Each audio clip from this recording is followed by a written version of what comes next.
اعوذ باللہ من الشیطان الرجیم بسم اللہ الرحمن الرحیم رب اشرح لی صدری ویسر لی امری واحلل عقدۃ من لسانی یفقہوا قولی۔ السلام علیکم لسنر، آج کا ہمارا ٹاپک دجال اس وقت کہاں ہیں، اسے ہم سمجھنے کی کوشش کریں گے۔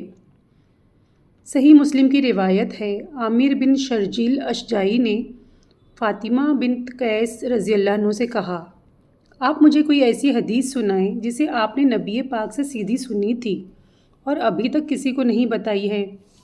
فاطمہ بنت قیس نے کہا، تو سنو۔ ایک دفعہ نماز کے لیے خاص منادی ہوئی۔ جس طرح ہمارے یہاں نماز کے لیے اذان ہوتی ہے، اس دور میں نماز کے لیے منادی ہوا کرتی تھی، لیکن نماز کے بعد کچھ خاص باتیں بتانا ہوتا تھا تو منادی کچھ خاص طریقے سے دی جاتی تھی۔ اس سے لوگوں کو سمجھ آتا تھا کہ نماز کے بعد کچھ خاص باتیں بتانی ہیں یا صلاح مشورہ ہونا ہے۔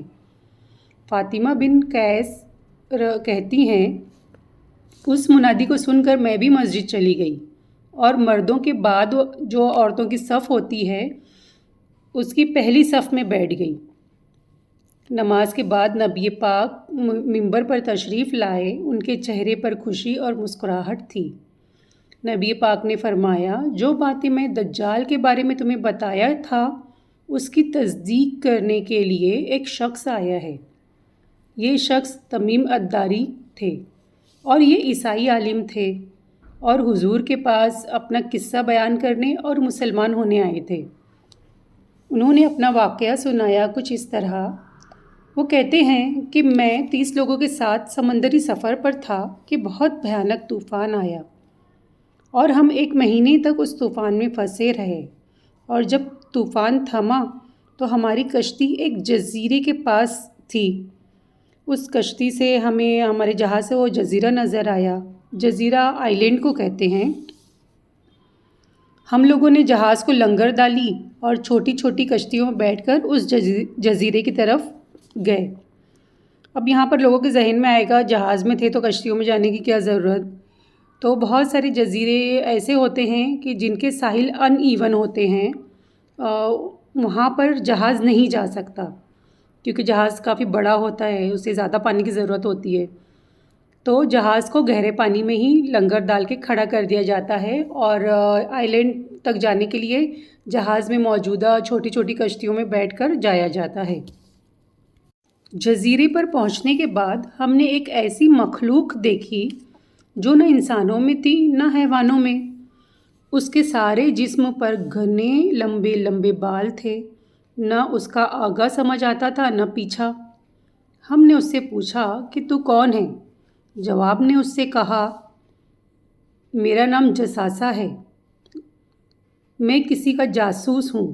جساسہ کے معنی جاسوس کے ہی ہوتے ہیں، اور میرا آقا اس محل میں قید ہے، آپ لوگ وہاں چلے جاؤ۔